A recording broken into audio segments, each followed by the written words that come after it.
Before we move on to early US history, I want to discuss briefly the situation in Europe around the time, which is the year was 1492, that Christopher Columbus set out on his famous journey westwards and discovered America. Europe was a pretty unhappy place. You may remember in the lecture that I gave about forms of government, we discussed democracy and Athens in Greece, how 2,500 years ago it was this incredibly civilized place. Here we move forward more than 1,500 years, and we find that Europe hasn't really advanced at all. In many ways, it's actually gone backwards. Life was pretty hard. Wars, cruel kings. There was famine, disease. The church was not tolerant of anyone that showed any form of opposition to it or questioned it in any way. The richest part of Europe had moved from Greece to Italy. And in this, I do apologize, very badly drawn map. You can see I've drawn with very untidy red lines from Asia all the way into Europe, 3 of them. There should actually probably be a 4th line running up through Egypt. But these were trade lines where Europe was trading with Asia. This is how Italy became so wealthy. Cities like Venice and Genoa became extremely wealthy, trading with Asian countries, buying goods like silk and spices. These trade routes, known as the Silk Road, became less profitable with the arrival of the Islamic Empire in the Middle East. The new Islamic rulers saw an opportunity to say, well, if your trade routes pass through our land, they can pass, but we will charge you commission. And those commission rates got higher and higher, which made trading for the merchants in Italy and other parts of Europe much, much less profitable. So just over 500 years ago, when Christopher Columbus set out on his voyage, what Europe was really looking for was a way to trade with Asia that did not involve going through these very expensive, difficult land routes, so they could trade more profitably. You can see on the left-hand side of the chart 2 arrows. One points westwards towards America. That was Christopher Columbus in 1492. And the second line pointing almost southwards, sort of down along the coast of Africa, was a man called Vasco da Gama. He was actually a Portuguese man, and he was trying to find a route to Asia by going right round the bottom of Africa and then up again into Asia, which he succeeded in doing. So when Christopher Columbus set off for America in 1492, he was actually hoping that he was going to get to Asia. He didn't realize that there was this new continent, America, in the way. Actually, Christopher Columbus didn't discover America. America was actually discovered over 1,000 years ago by a man called Leif Erikson from Norway.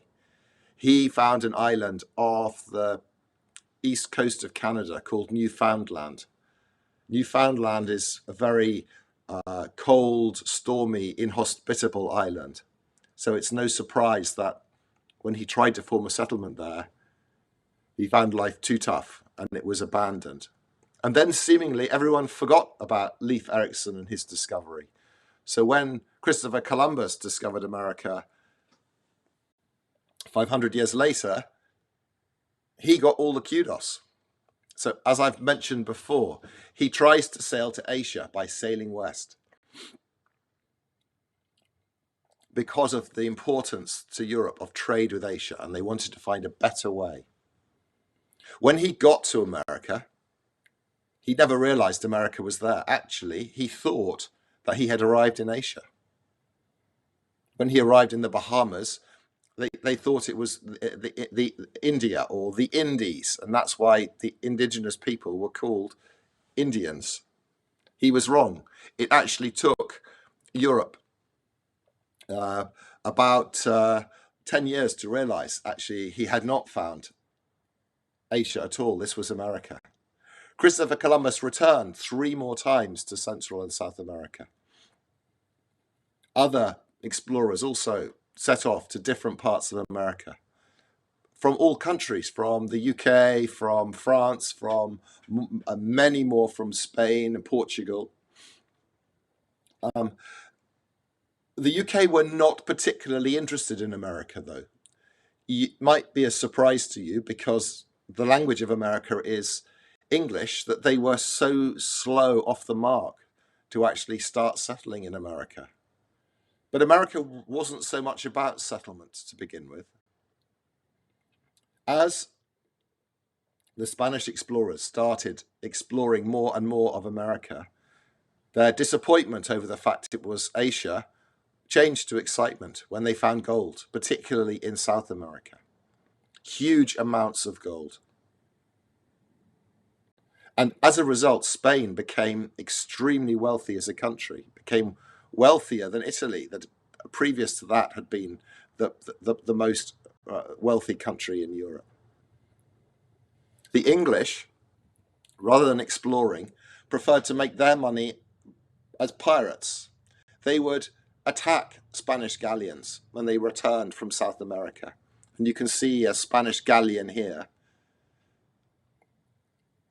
These galleons would be loaded with gold. And the English would arrive and would attack the galleons and steal the gold. That was about as far as they went in terms of exploring America.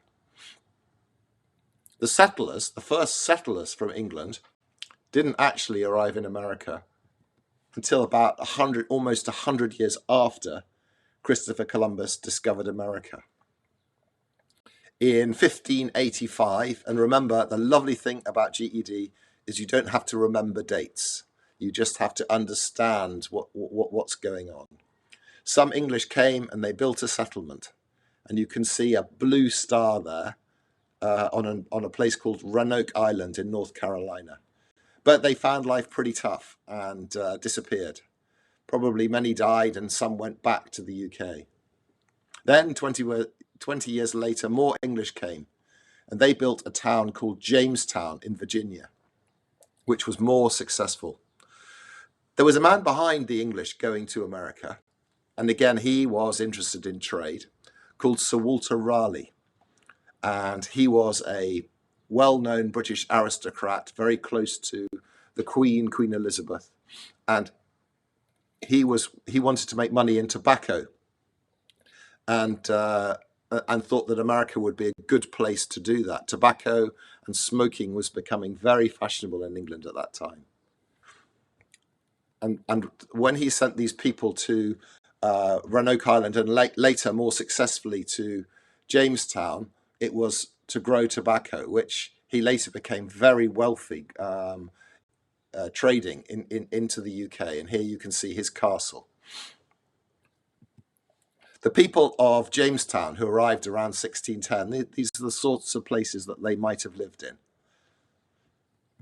Life was very tough. They were arriving somewhere where they had probably never farmed before, in a land thousands of miles away from home. They sensibly were deeply respectful to the native Indians who taught them how to grow tobacco. And once they could grow tobacco and trade with England, they got big prices for tobacco and could use the money received from selling tobacco to buy food and other goods from England in return. As a result, Jamestown became a much more successful settlement and grew from there. In 1619,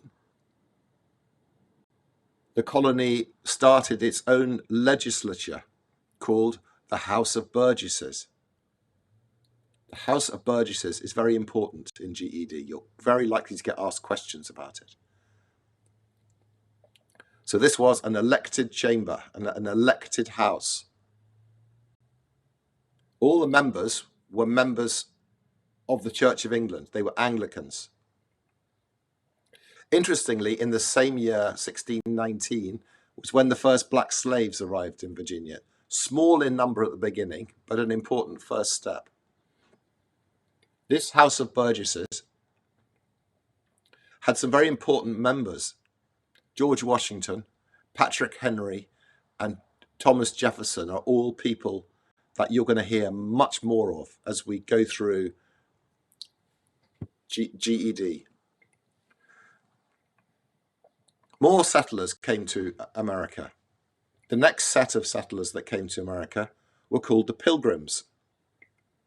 The Pilgrims came on a ship called the Mayflower. Due to a storm, they were planning to land quite near Jamestown, down in Virginia. But owing to a storm, they were forced to land much further north in a place called Cape Cod in Massachusetts. The people on the ship were called Pilgrims, and they came. One of the main reasons why they came to America was they had a desire to practice their own form of religion, which was different to that of the Church of England. They didn't like the centralized structure of the Church of England, and they wanted to separate from it. As a result, they were called separatists. When they were in England, the Pilgrims were persecuted. As I've mentioned before, Europe was a place of intense religious persecution. If in England you didn't obey the rules of the Church of England, the history of the Church of England is England was once upon a time Catholic, and then the King Henry VIII, decided that he wanted to be head of the Church in England, so he split from the Catholic Church and formed a new church called the Church of England, which he was head of. It was this Church of England that the Pilgrims did not approve of. They were not Catholics, but they wanted a different form of Protestant religion. For these beliefs, they were persecuted when they lived in England. 3 of them were actually executed. So it's no surprise that they were looking for somewhere to move to where they could practice their lives free from persecution. A lot of English settlers came to America for precisely this reason, because they wanted to practice their religion free from persecution. And you can see here, when the Pilgrims arrived and set up their colony, the red star there is where they set up their colony. And it's quite near Boston, just south of Boston, in a place called Plymouth.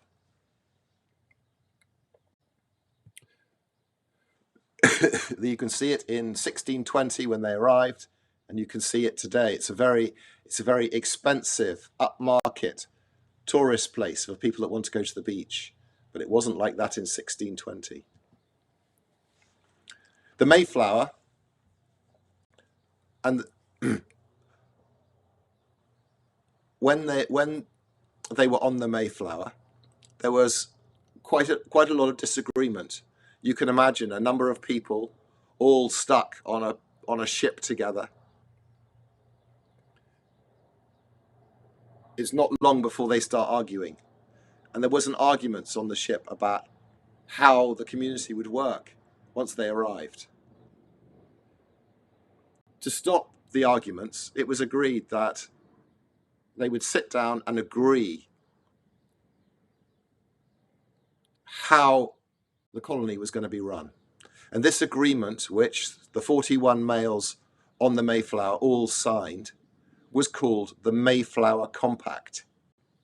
It was the first governing document of this Plymouth colony where they settled. Very important in GED. The main ideas in the Mayflower Compact were belief in God, respect for the King of England, even though he wasn't very nice to them and they did want to split from the Church of England, majority rule, and the concept of public good. Soon after the Pilgrims on the Mayflower arrived at Cape Cod, another group of people arrived, and they were called the Puritans.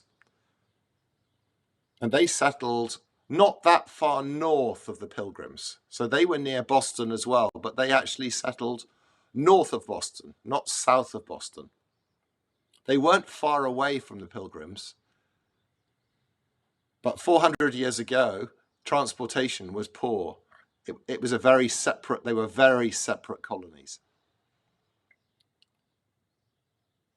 When the Puritans arrived, they arrived for similar reasons to the Pilgrims, that they wanted religious freedom. They were also critical of the Church of England, but they didn't want to be separate from it. They wanted to reform it, so they were called non-separatists. Their settlement was called Massachusetts Bay Colony.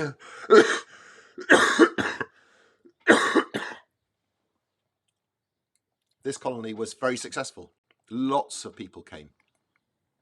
More than 20,000 Puritans were living there by 1640. This part of America, where the Pilgrims and the Puritans, and actually more, came, is called New England today. And it's called New England because so many English came to live there around this time. The Puritans had a voting system too, but only males who were members of the church and who owned land could vote. We're now going to talk about more colonies. It's not important that you remember the name Roger Williams. You know when he was banished. What's simply important to know is that this Massachusetts Bay Colony became very big. And within it, there were disagreements. There were people who maybe wanted to go separate ways. Roger Williams was one of those. He wanted to go a separate way. He didn't think that colonists should pass laws dealing with religion. So he was banished, and he went and founded a new colony in Rhode Island.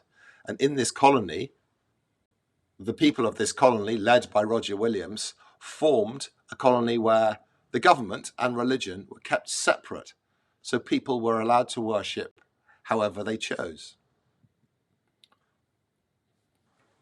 There's another chap called Thomas Hooker, and he also disagreed with the Puritans. He moved away from this same Massachusetts Bay Colony, and he set up his new colony in Connecticut, and you can see a little red dot there where Connecticut is.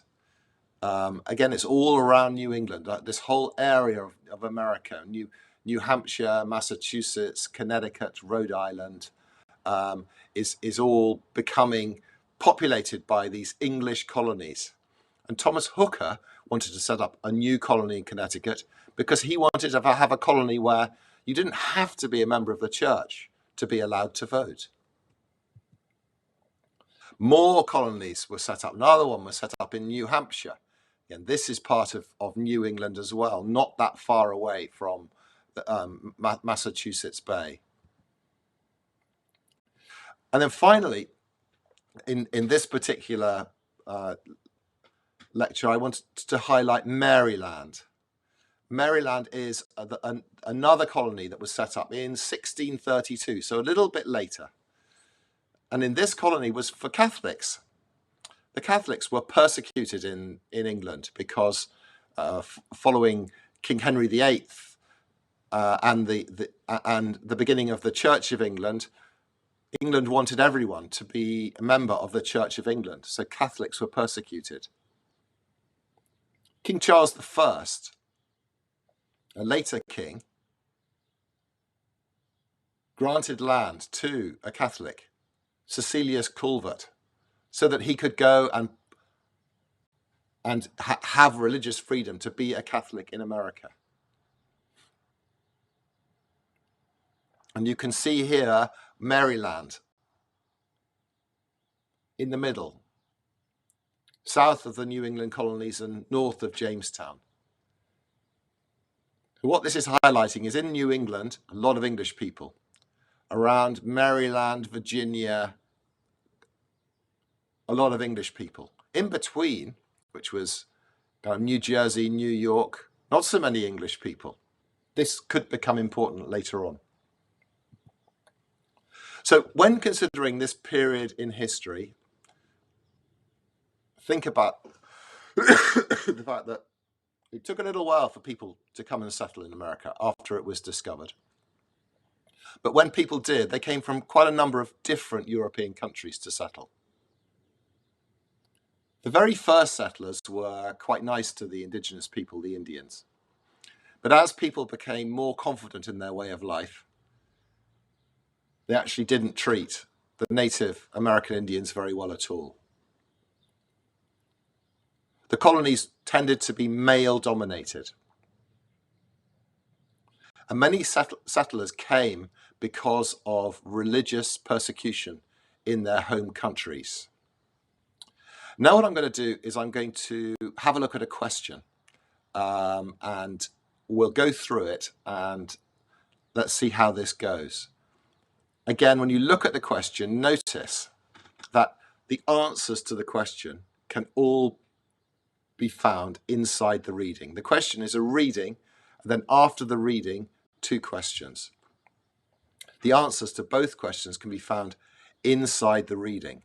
If you have an understanding of American history that hopefully you might have gleaned from this talk, you will be able to answer the questions.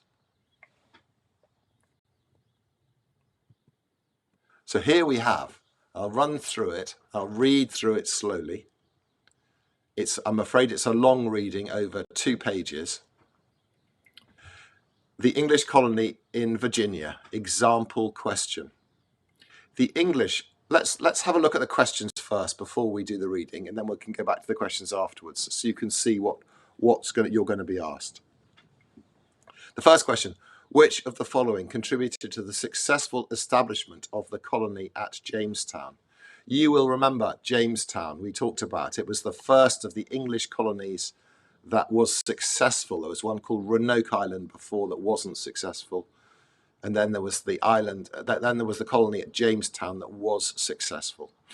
And it was the colony at Jamestown that grew tobacco. It was the colony at Jamestown that created the House of Burgesses. But the answers, whether it's A, B, C, or D, will not come from remembering what I taught you, because GED is not about remembering facts. You read the piece and then it will give you the answer. The second question is, what claim about the House of Burgesses can be supported by the text?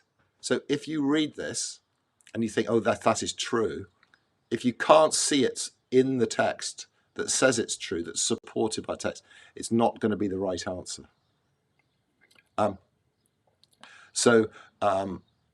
What claim about the House of Burgesses can be supported by the text? Some important American leaders began their political careers in the House of Burgesses. All of the members of the House of Burgesses later became presidents of the United States. The House of Burgesses was modeled on the example of the United States Congress. And D, most people in Virginia were qualified to be elected to the House of Burgesses because they owned land. Let's go back to the reading and let's see if we can find.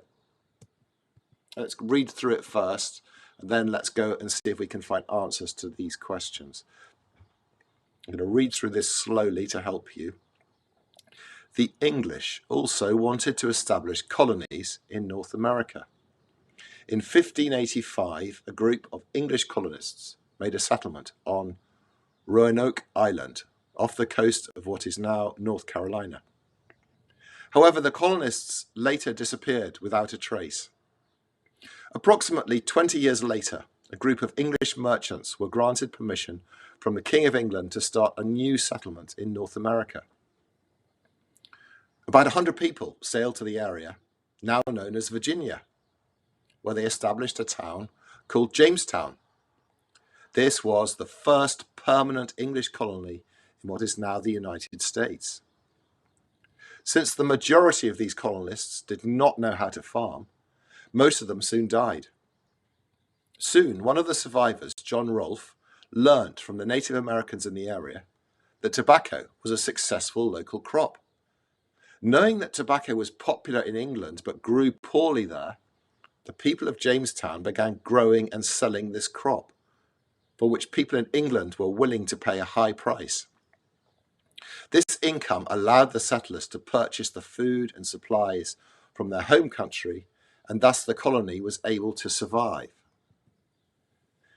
In 1619, the colonists in Virginia created an elected legislature called the House of Burgesses. Most of these elected representatives were members of the Church of England, also called the Anglican Church. And this soon became the official church of the colony, forcing members of other religions to move away from the area. George Washington was elected to the House of Burgesses in 1758 and served in this position for 15 years. Patrick Henry and Thomas Jefferson were also members of this legislature. At the time Washington was elected as a Burgess, each county sent 2 representatives, who by law had to be male landowners and at least 21 years old. So let's go back to the questions again. Which of the following contributed to the successful establishment of the colony at Jamestown? Well, I'm not sure if it was the king's permission to found a settlement. I don't see much about that. Let's go to B. Growing tobacco for sale in England. Well, that's certainly very likely one, because we have here, if we go to the sentence beginning in line 1, 2, 3, 4, 5, 6, 7, 8, 9, 10.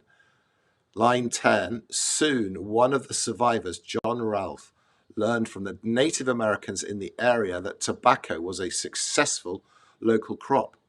Knowing that tobacco was popular in England but grew poorly there, the people of Jamestown began growing and selling this crop, for which people in England were willing to pay a high price. This income allowed the settlers to purchase the food and supplies from their home country, and thus the colony was able to survive. So the reason the colony was able to survive was due to this tobacco. So I think the answer is probably going to be B, but let's have a look. C, instituting an official church. Well, they actually kept with the Church of England in this colony.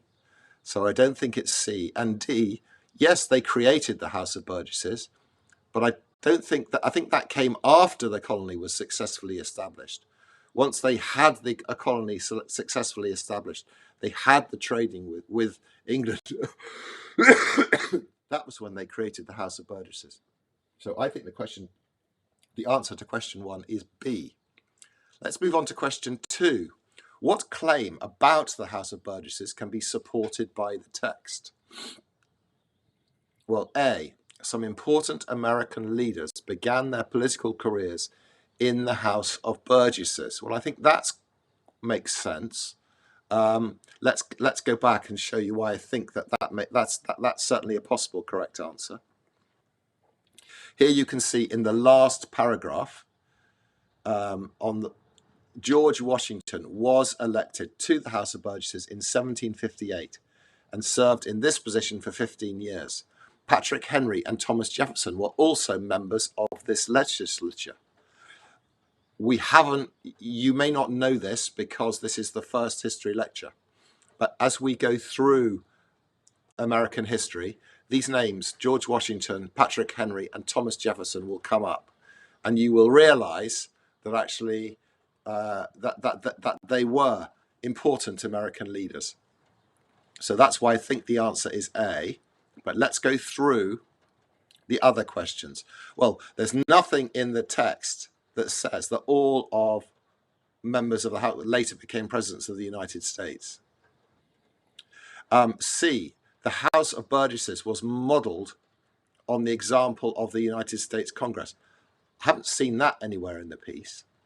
And D, most people in Virginia were qualified to be elected to the House of Burgesses because they owned land. My hunch is that most people in Virginia didn't own land.